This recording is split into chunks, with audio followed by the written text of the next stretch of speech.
pra nos salvar e perdoar. Na cruz morreu por meus pecados, mas ressurgiu e vivo com o Pai está, porque Ele vive. Posso crer no amanhã, porque Ele vive. Temor não há, mas eu bem sei, eu sei que a minha vida está nas mãos do meu Jesus, que vivo está. E quando enfim chegar a hora em que a morte enfrentarei, sem medo então terei vitória,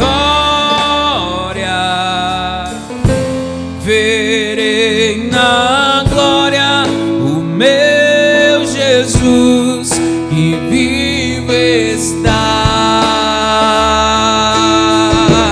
porque Ele vive.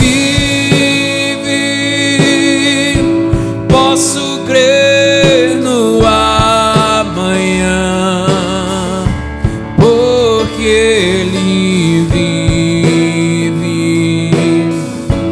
Temor não há, mas eu bem sei, eu sei que a minha vida está nas mãos do meu Jesus, que vivo está, porque Ele vive.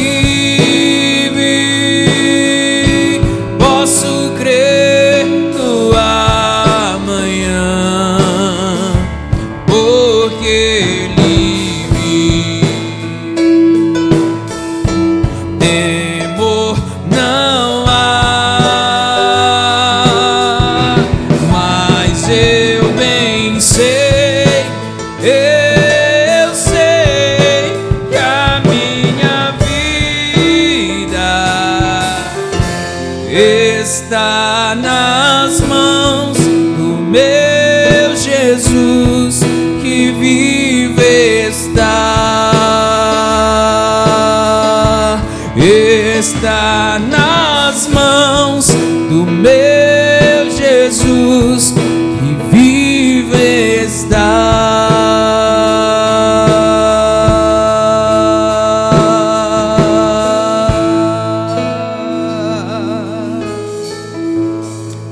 Glória a Deus. Cremos em Ti, Senhor. Tu és maravilhoso. Te exaltamos e Te glorificamos nessa hora. Podemos crer nessa promessa que é real e verdadeira para com o Senhor Jesus a respeito das nossas vidas. Oh, Santo Deus, não há o que temer, não há. Não precisamos ficar aflitos, angustiados, porque o Senhor Jesus nos garante que iremos chegar ao lugar onde Ele vive. Queremos, ó Deus, confiar cada vez mais em Ti, na Tua provisão, em nome do Senhor Jesus. Aleluia, aleluia.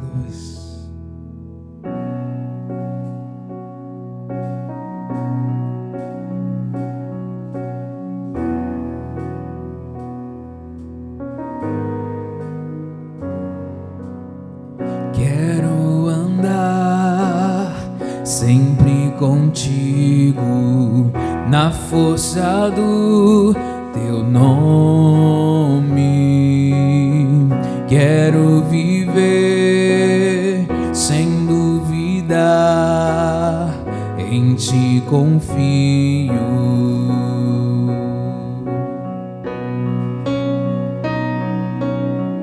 Quero andar sempre contigo, na força do Teu nome. Quero viver sem dúvida, em Ti confio. No mais alto estás, rocha firme é o Senhor, Deus de grande salvação, Tu és por mim. Fortaleza ao meu redor, Teu agir me faz vencer, Deus de grande salvação, Tu és por mim.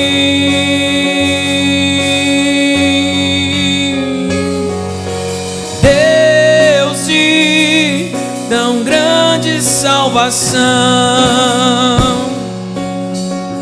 honra e glória pertencem a Ti, pois só Tu és Deus tão grande. Senhor, eu sei que és por mim a minha vitória, eu canto a Ti, pois só Tu és Deus tão grande, tão grande,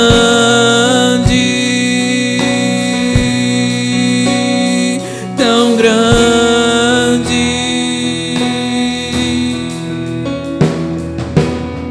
Quero andar sempre contigo, na força do Teu nome. Quero viver sem dúvida, em Ti confio. No mais alto estás, rocha firme é o Senhor, Deus de grande salvação, Tu és por mim. Fortaleza ao meu redor, Teu agir me faz vencer, Deus de grande salvação, Tu és por mim.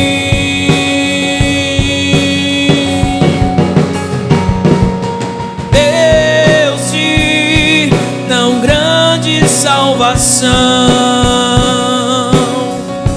honra e glória pertencem a Ti, pois só Tu és Deus tão grande.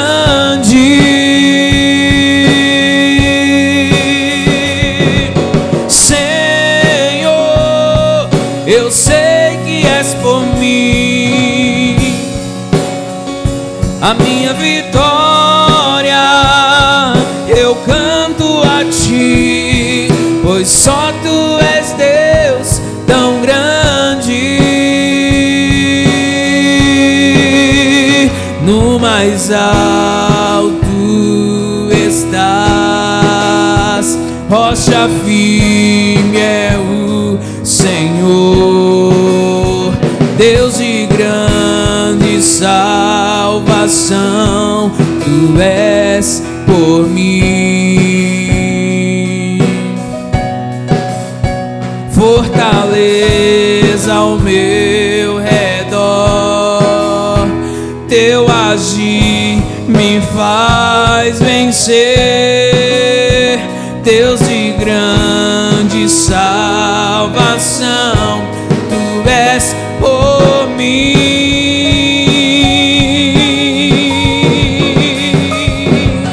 Deus de tão grande salvação,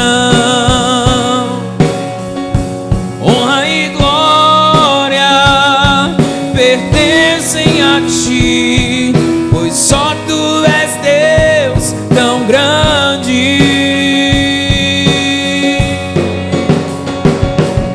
Senhor, eu sei que és por mim a minha vitória, eu canto a ti, pois só tu és Deus tão grande. Eu canto a ti, pois só tu és Deus tão grande, tão grande.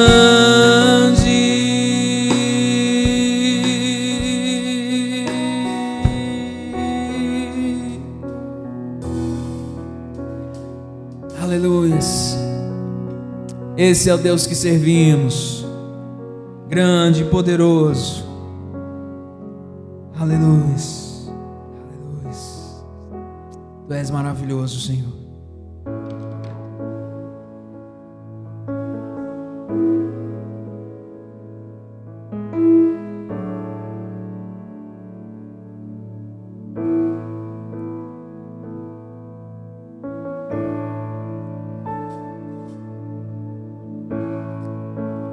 Perto quero estar,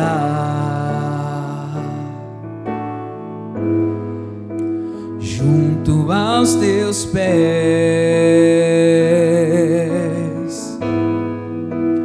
pois prazer maior não há que me render e te adorar. Tudo que há em mim quero te ofertar,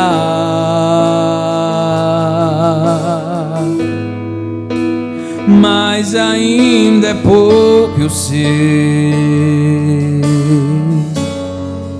se comparado ao que ganhei.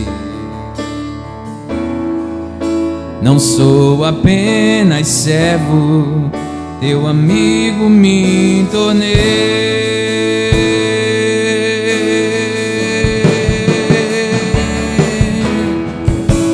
Te louvarei, não importam as circunstâncias,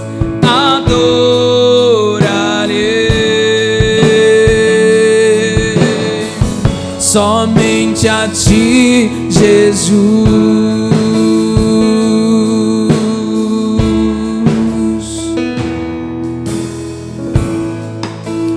Perto quero estar, junto aos teus pés, pois prazer maior não há que me render e te adorar. Diga pra ele, diga pra ele. Tudo que há em mim quero te ofertar. Mas ainda é pouco, eu sei, se comparado ao que ganhei. Não sou apenas servo, teu amigo me tornei.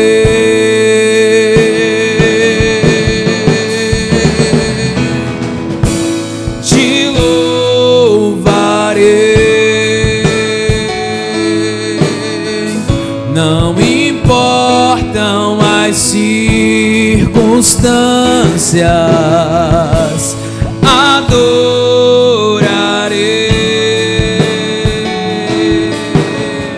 somente a ti, Jesus. Te louvarei, te louvarei.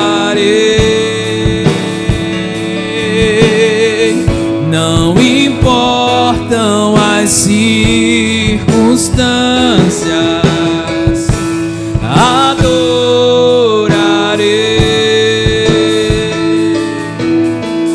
somente a ti, Jesus. Somente a ti, Jesus. Somente a ti, Jesus.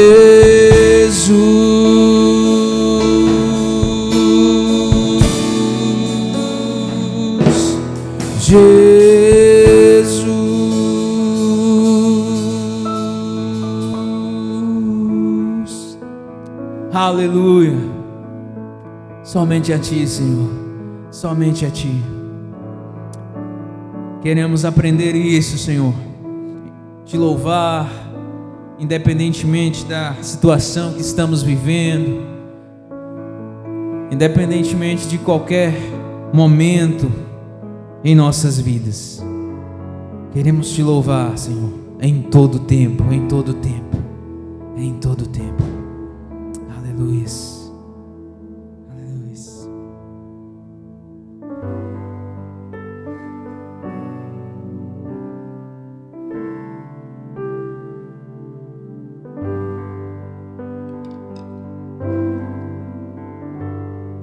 Como o rei Davi,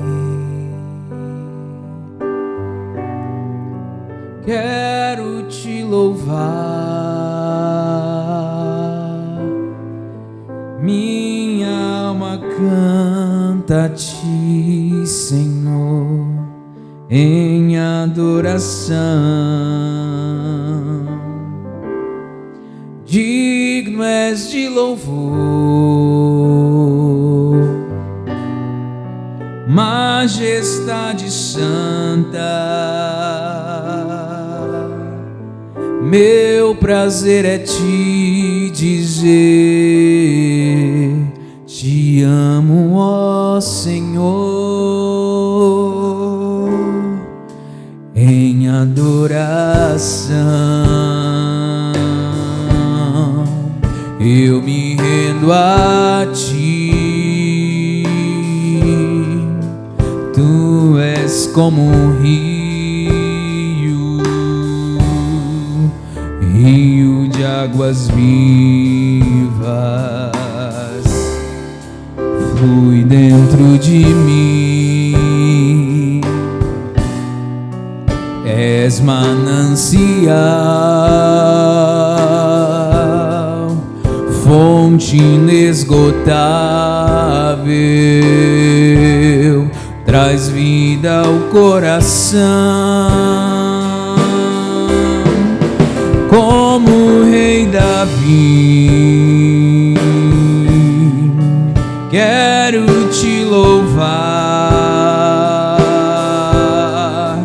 Minha alma canta a ti, Senhor, em adoração. Digno és de louvor, majestade santa. Meu prazer prazer é te dizer: te amo, ó Senhor. Como o rei Davi, como o rei Davi, quero te louvar. Minha alma canta a ti, Senhor, em adoração. Digno és de louvor, majestade santa. Meu prazer é te dizer: te amo, ó Senhor. Te amo, ó Senhor.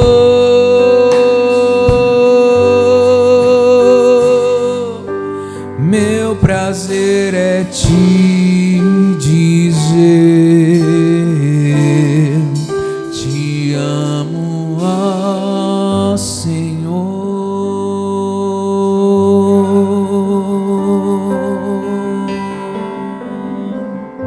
Glória a Deus, aleluia. Te amamos, Senhor, te amamos, Pai.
A graça e a paz do Senhor Jesus. Nós, depois de adorar ao Senhor com todas essas canções, nós vamos orar a Ele. Nós vamos agradecer a Ele por tudo que nós temos vivido na presença dEle, por toda a força, toda a ousadia que Ele tem nos concedido para enfrentarmos tamanha dificuldade em nossos tempos. Vamos também orar para que Deus possa nos abençoar do ponto de vista econômico, abençoar sua família, abençoar sua casa, abençoar o seu negócio, sua empresa, seu empreendimento, as suas finanças. Aí onde você estiver, curve a sua face, feche seus olhos, vamos orar ao Senhor. Senhor Deus Todo-Poderoso, nos colocamos mais uma vez em Tua presença. Ó Deus, primeiramente agradecendo a Ti, agradecendo pela Tua bondade, agradecendo pela Tua graça sobre as nossas vidas, agradecendo porque o Senhor não tem permitido que nos falte nada. Ó Deus, pedimos ao Senhor, Deus, nessa hora, que a Tua graça continue sobre as nossas vidas, que o Senhor possa visitar aquelas pessoas que estão em casa, que estão enclausuradas. Ó Deus, visite agora as pessoas que estão nos ouvindo e que elas saibam que o Senhor está no controle de todas as coisas, que elas saibam, meu Deus, que o Senhor é o Deus de todos os detalhes do universo e que elas descansem no Senhor. Ó Deus, eu peço a Ti, Deus, que abençoe essas pessoas do ponto de vista financeiro, que o Senhor possa dar criatividade para elas, que o Senhor possa abençoar os seus negócios, os seus empreendimentos, o seu emprego. Se porventura essas pessoas se encontrem desempregadas, que o Senhor possa, meu Deus, abrir portas de emprego para essas pessoas, no nome de Jesus. Ó Deus, abençoe as finanças da Tua igreja, que o Senhor possa levantar cada vez mais pessoas que a mantenha. Ó Deus, que o Senhor possa levantar cada vez mais pessoas que a sustentem, no nome de Jesus. Mas o que nós queremos, meu Deus, é que aquilo que for necessário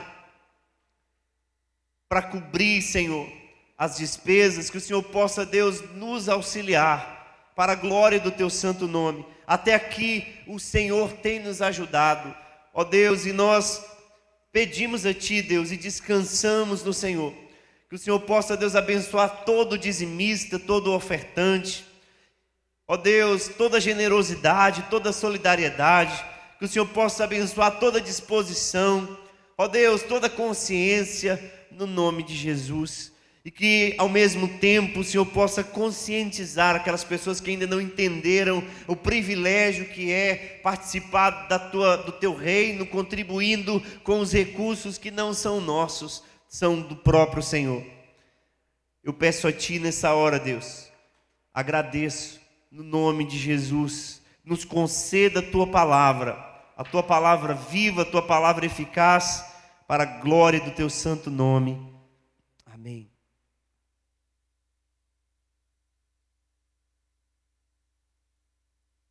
Quero que você abra sua Bíblia em Atos dos Apóstolos, capítulo 5, a partir do verso 1. Atos dos Apóstolos, capítulo 5, a partir do versículo 1. Esse é um texto muito conhecido e nós vamos tentar extrair algumas lições desse texto. Eu leio a partir do verso 1, que diz assim: Entre mentes, um certo homem chamado Ananias, com a sua esposa Safira, também vendeu uma propriedade, mas ele reteve parte do dinheiro da venda para si. Tendo conhecimento disso também a sua esposa, ou seja, Safira era conivente com Ananias em seu propósito. Ele levou a parte restante e a depositou aos pés dos apóstolos. Então indagou-lhe Pedro: Ananias, por que permitistes que Satanás enchesse o teu coração, induzindo-te a mentir ao Espírito Santo, para que ficasses com parte do valor do terreno? Mantendo contigo, porventura não continuaria teu? E vendido, não estaria todo o dinheiro em teu poder? Como pudestes permitir que tais ideias dominassem a tua vontade? Não foi a homens que mentiste, mas contra Deus. Ao ouvir esta admoestação, Ananias caiu morto. Então, grande temor tomou conta de todos os que souberam do que havia acontecido. E alguns jovens tomaram a iniciativa de cobri-lo, carregaram-no para fora e o sepultaram. Cerca de 3 horas mais tarde, entrou sua esposa, sem saber o que havia se passado. E Pedro a questionou: Dize-me, vendestes por este preço aquelas terras? Ela confirmou: sim, por esse preço. Então Pedro a repreendeu: por que vós entrastes em acordo para tentar o Espírito do Senhor? Eis que estão aí à porta os pés dos que sepultaram o teu marido, e eles a levarão também. Naquele mesmo instante ela caiu morta aos pés de Pedro. Então aqueles jovens entraram e, encontrando-a morta, levaram-na e a sepultaram ao lado de seu marido. E grande temor se apoderou de toda a igreja e de todos os que ouviram falar sobre estes acontecimentos. E grande temor se apoderou de toda a igreja e de todos os que ouviram falar sobre esses acontecimentos. Meus queridos, antes de a gente compreender esse texto e extrair algumas lições dele, é necessário que a gente entenda algumas observações do livro de Atos. E a primeira observação que nós precisamos notar é que Desde o início da igreja cristã, desde o início da formatação da igreja cristã, do nascimento, da origem da igreja cristã, Satanás cria formas de detê-la, de destruí-la, de minar o seu impacto. Suas estratégias são percebidas ao longo da história e podem ser notadas no livro de Atos de maneira clara. E quando nós lemos em Apocalipse, capítulo 12, e eu quero ler esse texto com vocês, capítulo 12, versículo 13 em diante, olha só o que acontece. Quando, pois, o dragão se viu atirado para a terra, empreendeu forte perseguição à mulher, que dera à luz o menino. Então foram entregues à mulher as duas asas da grande águia, a fim de que pudesse voar até o local que lhe havia sido planejado no deserto, onde seria sustentada pelo período de um tempo, tempos e meio tempo, absolutamente fora do alcance da serpente ou do dragão. E foi por essa razão que a serpente fez jorrar água da sua boca, como se fosse um forte rio, com o objetivo de alcançar a mulher e arrastá-la com a correnteza. Contudo, a terra cooperou com a mulher, abrindo a boca e devorando o rio que o dragão fizera jorrar da sua boca. Agora preste atenção no versículo 17, lá de Apocalipse. Então irou-se tremendamente o dragão contra a mulher e partiu para atacar o restante da sua descendência, os que obedecem aos mandamentos de Deus e se mantêm fiéis ao testemunho de Jesus. Observem bem isso. O dragão partiu para atacar o restante da sua descendência. O dragão partiu para atacar a igreja, os que obedecem aos mandamentos de Deus e se mantêm fiéis aos testemunhos de Jesus. E é o que nós enxergamos desde o início do nascedouro da igreja, da origem da igreja. Satanás, com as suas estratégias, com as suas astúcias, com a sua criatividade, Satanás tenta de todas as formas minar a fé dos crentes, destruir a igreja de todas as maneiras. E quando nós lemos os Atos dos Apóstolos, a gente vai perceber pelo menos 3 pilares estratégicos de Satanás. O primeiro pilar, ou a primeira estratégia usada por Satanás para destruir a igreja, é a perseguição. Quase sempre você vai ver esse ciclo se repetindo, e você vai ver inicialmente em Atos dos Apóstolos, quando os discípulos começam a pregar o Evangelho, quando pessoas se convertem ao Evangelho, quando a igreja começa a ascender. A gente percebe um conluio entre os judeus religiosos e o Império Romano, e há uma perseguição com violência física, uma perseguição com violência ideológica, uma perseguição com tratamento hostil, mas há uma perseguição, de modo que há muitos martírios na história da igreja, porque Satanás, usando sistemas, usando a crueldade de sistemas, afronta cruelmente a igreja. Você percebe isso no início da igreja, aqui no livro de Atos, mas você percebe isso hoje, no nosso contexto, onde no Oriente Médio, na China, em regimes totalitários como na Coreia do Norte, você vê crentes sendo perseguidos e martirizados e mortos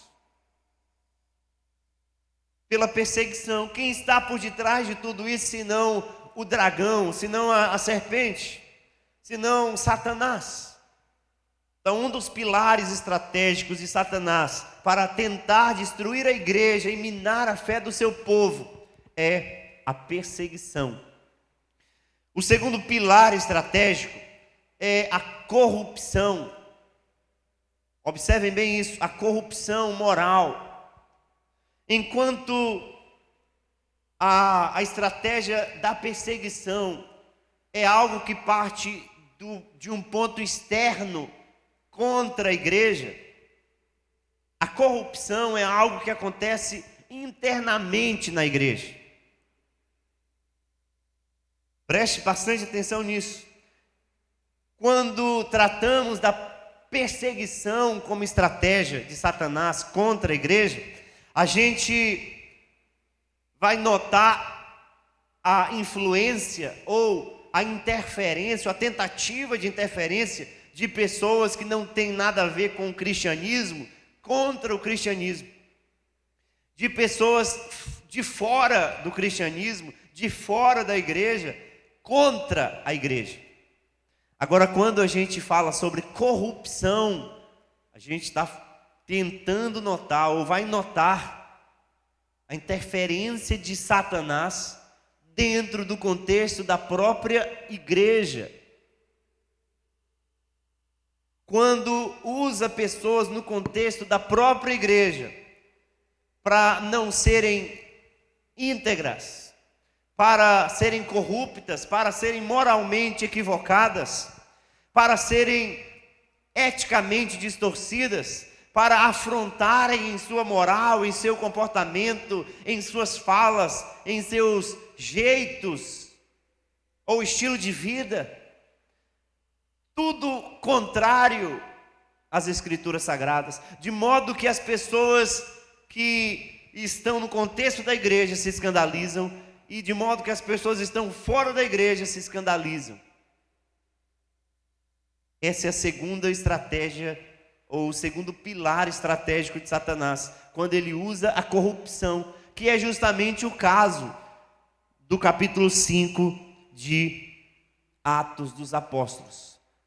Nós não estamos nos deparando contra o Sinédrio ou o Império Romano perseguindo a igreja. Nós estamos nos deparando com algo corrupto, moralmente corrupto, acontecendo no seio da igreja, aqui em Atos dos Apóstolos. Mas antes de me deter nesse texto, eu quero pular para o terceiro pilar estratégico, que é a distração. Então, Satanás usa a perseguição, uma violência mais contundente, mais física, mais ideológica contra o povo de Deus. Usa a corrupção, que é algo interno, algo que parte de gente que está no seio da igreja. E ele usa a distração. Quando você lê Atos dos Apóstolos, você vai ver que em determinado momento na vida ou no ministério dos apóstolos, dos discípulos, houve uma possibilidade deles deixarem aquilo que é prioritário, aquilo que é valor essencial, aquilo que é o ponto central de seu ministério, e fazer outras atividades, fazer outras coisas, se distraírem com outros afazeres. A gente vai ver isso mais notadamente no capítulo 6, quando havia uma dificuldade em relação às viúvas, ou a distribuição de alimento às viúvas, e a igreja queria que os apóstolos fizessem alguma coisa, que eles deixassem a palavra, a ministração da palavra, o ensino, para servirem as mesas. Mas a gente vai perceber que o que acontece no versículo 2 do capítulo 6 o texto diz: então os 12 reuniram todos os discípulos e propuseram: não é sensato negligenciarmos o ministério da palavra de Deus a fim de servir às mesas. Portanto, irmãos, escolhei dentre vós 7 homens de bom testemunho, cheios do espírito e de sabedoria, aos quais encarregaremos deste ministério. Homens cheios do espírito, capacitados para servirem às mesas. Mas, segundo os discípulos, nós não negligenciaremos a nossa função, aquilo que nós precisamos cumprir como prioridade nossa, que é a exposição das Escrituras Sagradas, o ensino, o ministério do ensino. O que os discípulos estão dizendo?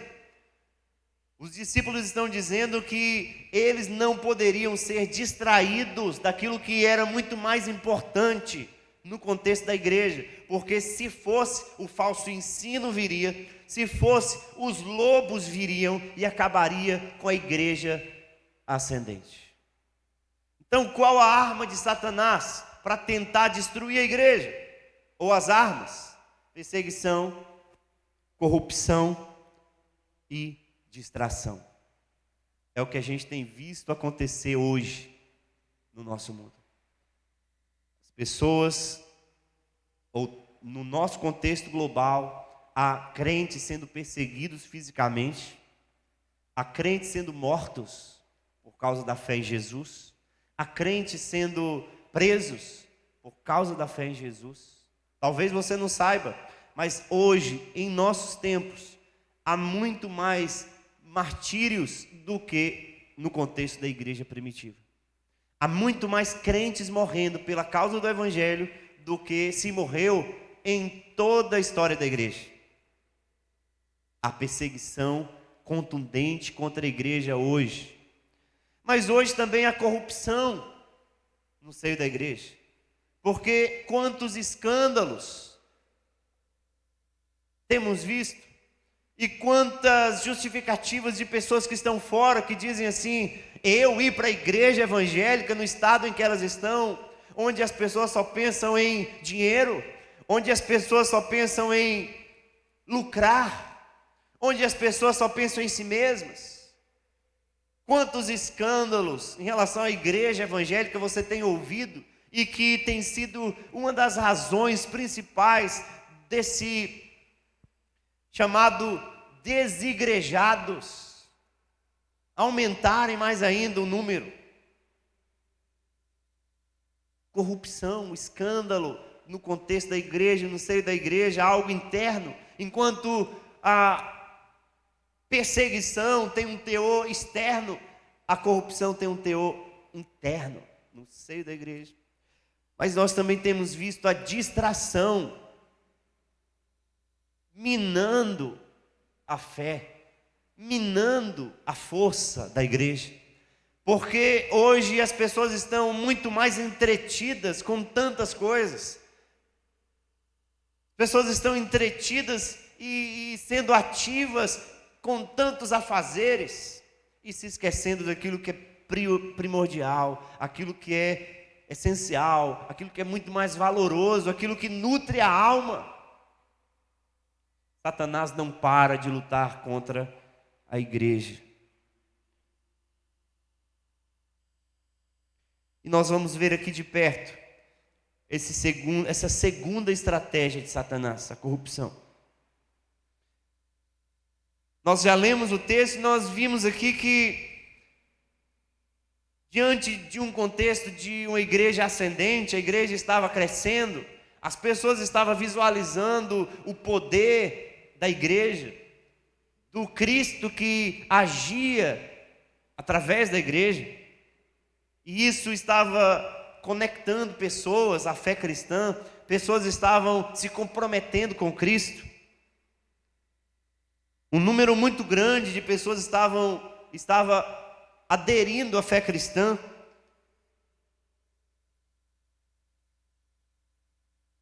O modo de vida da igreja dizia também muita coisa, porque quando a gente lê em Atos capítulo 2, versículo 42, olha só como era a igreja. Eles perseveravam no ensino dos apóstolos e na comunhão, no partir do pão e nas orações. Eles perseveravam, eles não estavam distraídos com outras coisas, eles estavam focados e perseveravam no que, pastor? No ensino dos apóstolos, na comunhão, no partir do pão e nas orações. E na alma de cada pessoa havia pleno temor, e muitos feitos extraordinários e sinais maravilhosos eram realizados pelos apóstolos. Versículo 44. todos os que criam estavam unidos e tinham tudo em comum. Olha só a realidade daquela igreja. Vendiam as suas propriedades e bens e dividiam o produto entre todos, segundo a necessidade de cada um. Diariamente continuavam a reunir-se no pátio do templo, partiam o pão em suas casas e juntos participavam das refeições com alegria e sinceridade de coração, louvando a Deus por tudo e sendo estimado pelo povo. E assim, olha só o que o texto diz: a cada dia o Senhor juntava a comunidade, as pessoas que iam sendo salvas. Olha a realidade daquela igreja, uma igreja solidária, uma igreja cheia do Espírito Santo, uma igreja temerosa, uma igreja que estava em comunhão uns com os outros, uma igreja que tinha como centro a palavra de Deus, o ensino dos apóstolos, uma igreja que perseverava não apenas na palavra, mas na comunhão e na oração. Essa era a igreja. No capítulo 4, versículo 32, a gente vai ver a mesma realidade. E da multidão dos que creram, um só era o sentimento e a maneira de pensar. Ninguém considerava exclusivamente seu os bens que possuía, mas todos compartilhavam tudo entre si. Com grande poder, os apóstolos continuavam a pregar, e maravilhosa graça estava sobre todos eles. Não havia uma só pessoa necessitada entre eles, pois os que possuíam terras ou casas as vendiam, traziam o dinheiro da venda e o depositavam aos pés dos apóstolos, que por sua vez o repartiam conforme a necessidade de cada um. Qual era a realidade daquela igreja? Para a gente entender o capítulo 5. A realidade daquela igreja era de uma igreja solidária, de uma igreja generosa, de uma igreja que via inclusive os bens materiais como recursos para serem repartidos, para serem compartilhados segundo a necessidade do outro. Se olhássemos em termos de coração, o que nós estamos enxergando aqui na descrição de Atos dos Apóstolos é uma igreja que tinha um coração voltado para Deus. Uma igreja que tinha um coração cheio do Espírito Santo. Uma igreja que tinha um coração solidário. Uma igreja que tinha um coração generoso. Uma igreja que tinha um coração que centralizava Deus ao invés de si mesmos.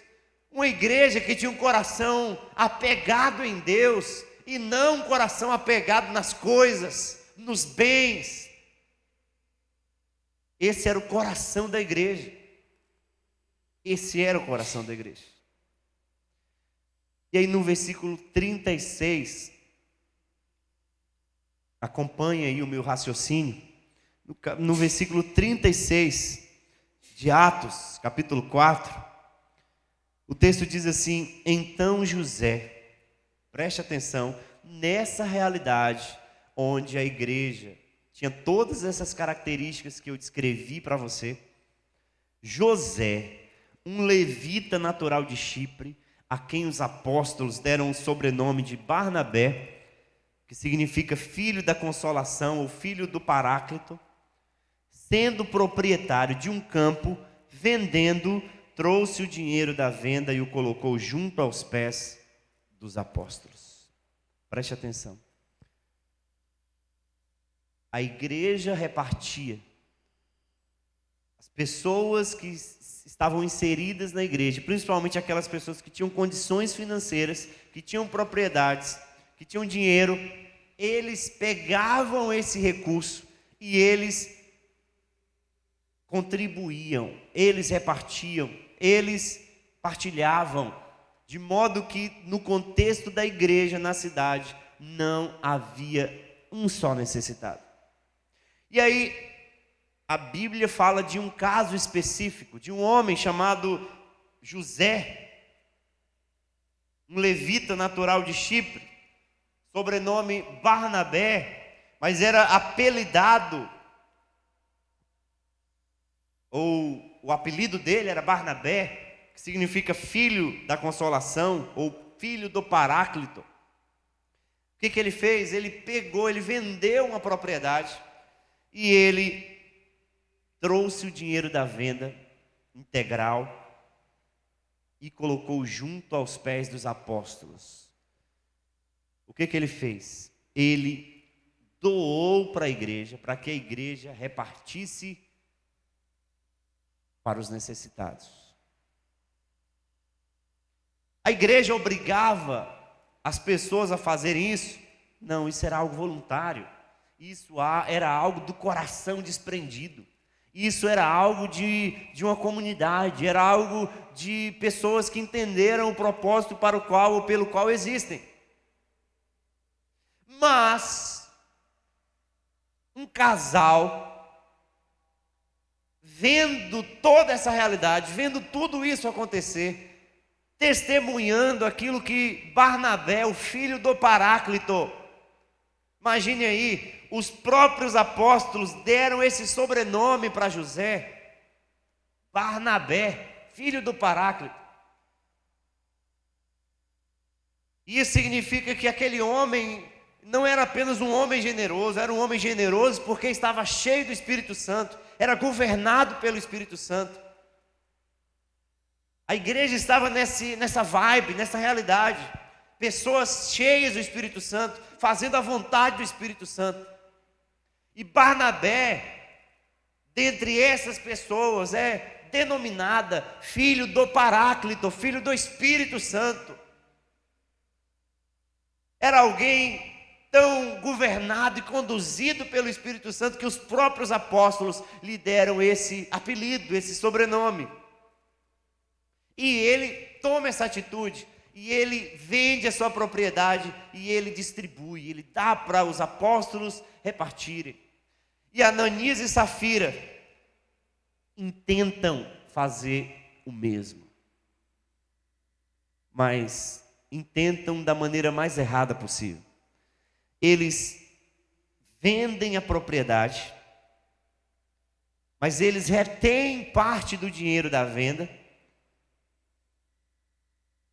Ananias, em conluio ou com a conivência da sua esposa, leva a parte restante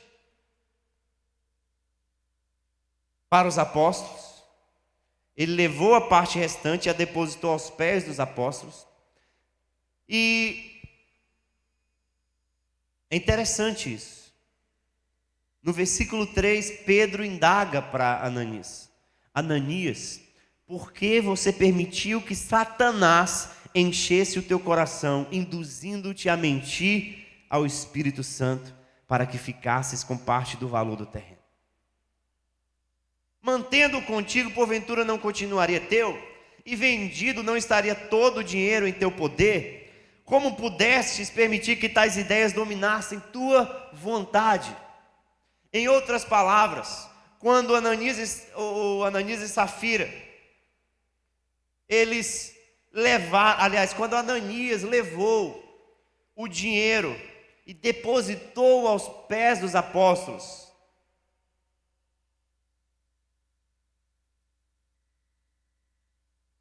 Pedro,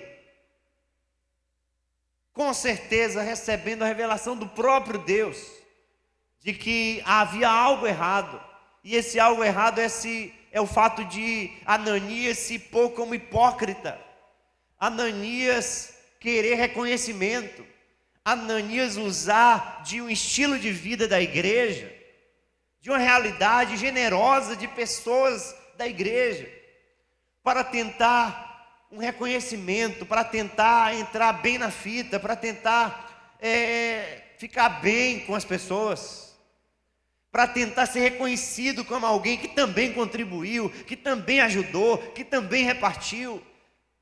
Mas só que o que ele faz nos bastidores é algo claro, esclarecido ao coração de Pedro, o líder da igreja, porque ele não estava apenas mentindo para Pedro ou para a igreja, ele estava mentindo para Deus.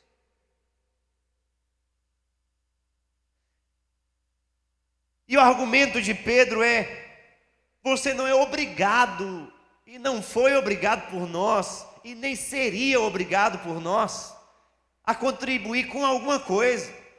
Porque se você quisesse manter a sua propriedade, você manteria. Se você quisesse vender a sua propriedade e reter todo o dinheiro para você, a propriedade é sua, o dinheiro é seu. Então preste atenção, meus irmãos, quando Pedro indaga para Ananias, da forma como fez, não é acerca da quantidade de dinheiro, não é acerca da contribuição em si, mas é da hipocrisia por detrás da oferta. O que Pedro tem em vista não é o elemento em si de contribuição, o que Pedro tem em vista é o coração de Ananias, é o coração.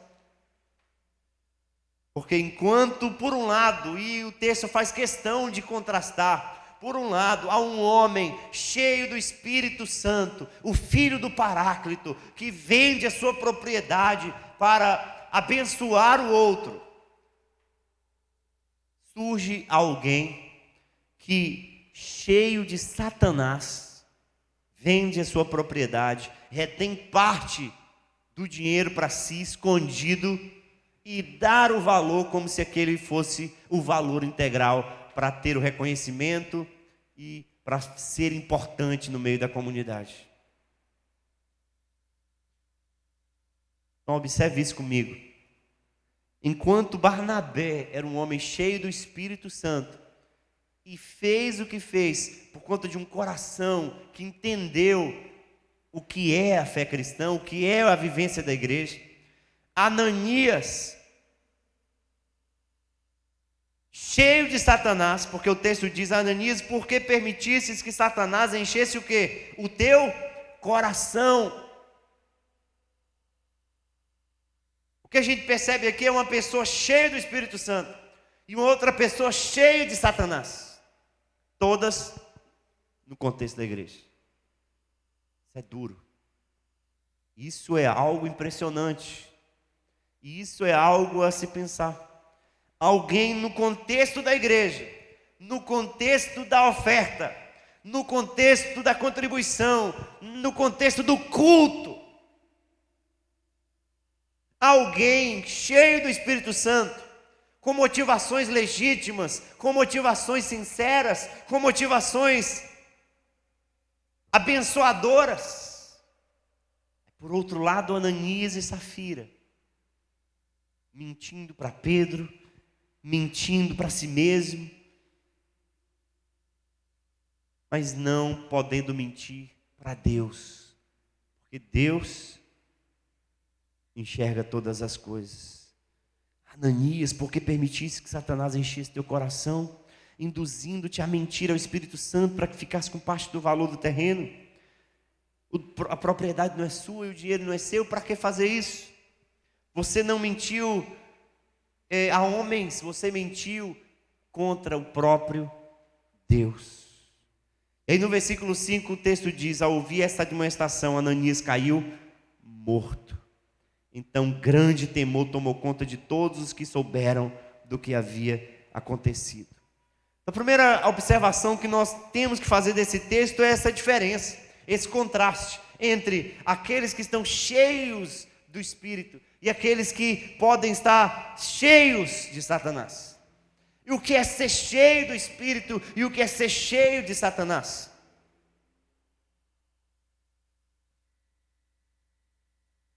O próprio texto aqui no versículo 4, logo no finalzinho, explica: como pudesses permitir que tais ideias dominassem a tua vontade.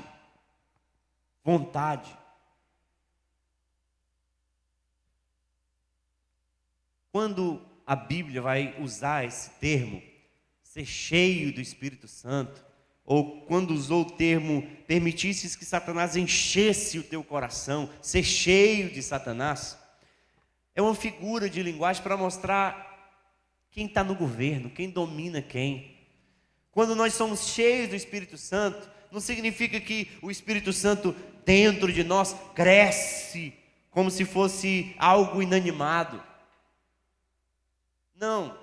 Quando a Bíblia usa essa figura de linguagem é para mostrar que o Espírito Santo está governando cada área da nossa vida. O Espírito Santo é o Senhor sobre cada detalhe da nossa vida, inclusive sobre as nossas vontades mais íntimas, sobre as nossas motivações mais particulares. Isso é ser cheio do Espírito Santo. E as Escrituras é que nos dão base para isso. Agora, aquilo que foge das Escrituras não é outra coisa senão anticristão. E se é anticristão, é demoníaco, é satânico. Então, quando é que eu sou cheio de Deus, cheio do Espírito Santo? Quando eu cumpro a vontade de Deus nos mínimos detalhes, com a motivação sincera diante dEle, com consciência limpa diante dEle. Quando é que eu sou cheio do Espírito Santo? Quando mesmo em detrimento ao meu orgulho, as minhas vontades próprias, os meus desejos, eu quero abençoar o outro. Eu me reconcilio com o outro, porque Deus me ordena na palavra dEle. Agora, quando é que eu sou cheio de Satanás? Quando a minha vontade está distante da vontade de Deus. Quando eu cumpro aquilo que é apenas para satisfazer os meus desejos. Quando eu encontro um meio ilícito para dobrar o outro, para dobrar os líderes, para dobrar Deus, para dobrar as pessoas. Quando eu encontro um jeito para tentar me dar bem. Quando eu encontro uma forma ilícita, ilegítima, contrária à vontade de Deus, que foge dos padrões de Deus, para me dar bem. É o que Ananias e Safira estavam fazendo. Vamos entrar nessa também de contribuir, mas nós vamos fazer diferente, porque ninguém sabe da nossa economia, ninguém sabe das nossas finanças. A gente vende a propriedade por 100, a gente fica com 50 e a gente vai lá e dá 50 e a gente diz que a gente vendeu a propriedade por 50. Ou seja, ninguém vai saber, só nós dois. Aí quando eles foram, ou ele foi depositar, ou quando ele foi contribuir, o texto diz que ele estava mentindo não para homens, mas para Deus. A primeira coisa que a gente tem que enxergar aqui é esse contraste entre ser cheio do Espírito e ser cheio de Satanás. Ser cheio do Espírito quando se cumpre a vontade do Espírito, quando se submete aos desígnios do Espírito, quando a gente tem propósitos abençoadores com motivações legítimas e conscientes diante do Espírito, mas ser cheio de Satanás, mesmo no contexto do culto, mesmo no contexto da igreja, mesmo no contexto da irmandade, que Ananias e Safira eram crentes, entre aspas, dentro do contexto da igreja ascendente. E aí a segunda observação que a gente precisa entender é que no versículo 5 diz assim: ao ouvir esta admoestação, Ananias caiu morto. Olha só que coisa. Então grande temor tomou conta de todos os que souberam do que havia acontecido. No versículo 8 diz assim: e Pedro a questionou, quando a esposa de Ananias chegou, Pedro a questionou: diz-me, vendestes por este preço aquelas terras? Ela confirmou: sim, por este preço. Então Pedro a repreendeu: por que vocês entraram em acordo para tentar o Espírito do Senhor? Eis que estão aí à porta os pés dos que sepultaram teu marido, e eles a levarão também. E naquele mesmo instante ela caiu morta aos pés de Pedro. Então observem só, Ananias foi morto, Safira foi morta. É óbvio que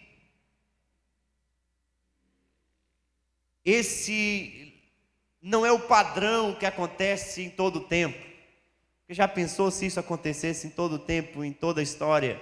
E se isso acontecesse em nossos arraiais cristãos? De pessoas que mentem diante de Deus e são hipócritas diante de Deus ao viver a fé cristã. Você já parou para pensar no que, se isso aqui fosse um padrão e acontecesse o tempo inteiro, quantas pessoas cairiam mortas? Sob o juízo de Deus, sobre a aplicação do juízo de Deus, é inegável que o que acontece aqui, na igreja ascendente, na igreja que está em progresso, nada mais é do que o próprio juízo de Deus sendo aplicado mesmo. É Deus aplicando o juízo no seu povo. E Ananias e Safira caem mortos mesmo. O juízo de Deus é aplicado sobre eles. Para quê, pastor? Para mostrar que o pecado é grave. Para mostrar que o pecado afronta Deus. Para mostrar que é necessário uma disciplina em relação ao pecado. Não apenas para sublinhar ou evidenciar que a igreja é uma igreja que tem padrões santos, mas para mostrar para outras pessoas que talvez pensem em vir à igreja com outras motivações, que de Deus não se zomba. E foi isso que aquelas pessoas ao redor da igreja entenderam. Porque o versículo 11 diz: e grande temor se apoderou de toda a igreja e de todos os que ouviram falar sobre esses acontecimentos. Quando a igreja ouviu falar sobre o que aconteceu com Ananias e Safira, o que veio ao coração deles? Nós precisamos ser reverentes e nós precisamos ser sinceros, nós precisamos viver a nossa vida cristã autêntica, porque nós estamos diante de um Deus que enxerga tudo.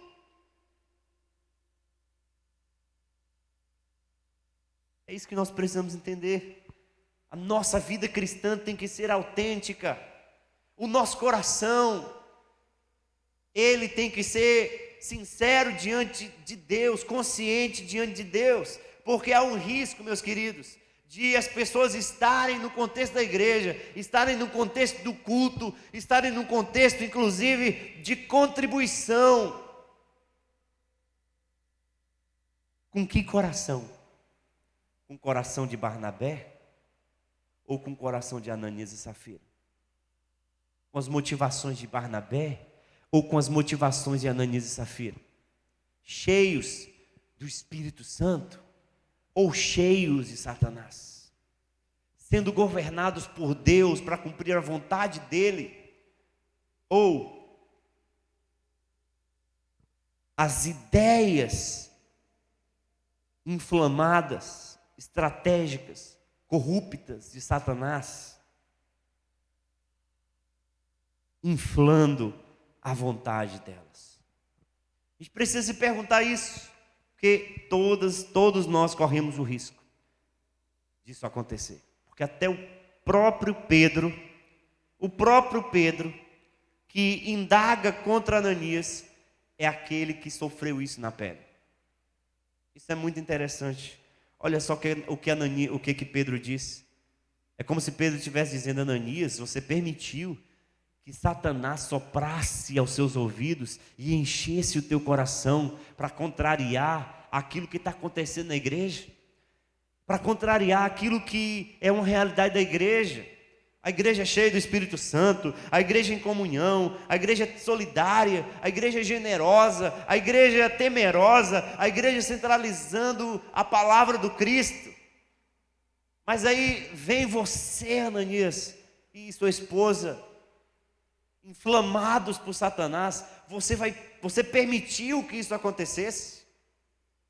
E eu acredito que nesse momento, quando Pedro, ele entende que quem está por detrás da tramóia de Ananias e Safira é a serpente, é o dragão, é Satanás. Ele entende, ele consegue discernir isso. Sabe por quê? Porque teve um momento na vida dele que Jesus discerniu. Momento em que Jesus disse para os seus discípulos que morreria em breve. E Pedro foi o primeiro a dizer: não, você não irá morrer, nós iremos lhe proteger. E pode contar comigo, você não irá morrer, você é o nosso Messias. Jesus disse para Pedro: afasta-te de mim, Satanás. Olha só o que Jesus disse para Pedro: afasta-te de mim, Satanás. O que está por detrás da tua fala não é a vontade de Deus, é a vontade de Satanás. O que está por detrás da tua fala não é aquilo que Deus quer, mas é aquilo que Satanás quer.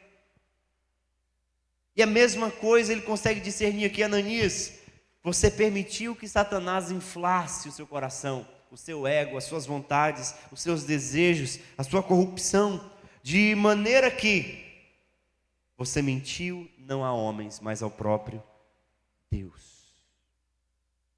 Ao próprio Deus. E existem muitos outros pontos aqui nesse texto, mas eu gostaria que ficasse ou se fixasse no nosso coração apenas esses dois aqui. Diante das estratégias de Satanás para minar a igreja, para minar a sua fé, para minar o seu ânimo, para minar a sua força, para que a igreja seja relevante, para que você seja relevante na sociedade, no seu ambiente. O que ele faz? Ele usa a perseguição, a corrupção moral e a distração. Quando ele usa a corrupção no seio da igreja, usando inclusive pessoas no contexto das igrejas,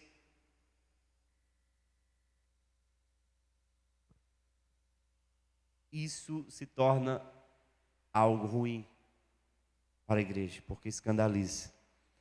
E a grande questão é: quem nós somos?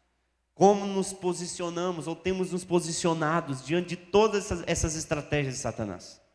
Será que nós temos vivido como aquela igreja solidária, cheia do Espírito Santo, perseverante na ministração, perseverante em entender a palavra, entender ou a se deparar com a explicação da palavra, perseverante em estar junto, perseverante em centralizar Deus e Cristo em nossas vidas? Ou nós estamos como Ananias e Safira? Será que temos vivido mais como Barnabé, generoso, consciente, desprendido, abençoador? Ou temos vivido como Ananias e Safira?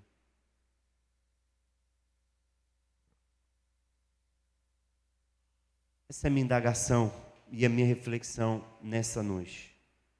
Que o Senhor possa nos abençoar e que nós possamos discernir as estratégias de Satanás para que sejamos mais cheios do Espírito ao invés de cheios dele. Em nome de Jesus Cristo, para o bem da igreja. Deus abençoe sua vida, em nome de Jesus.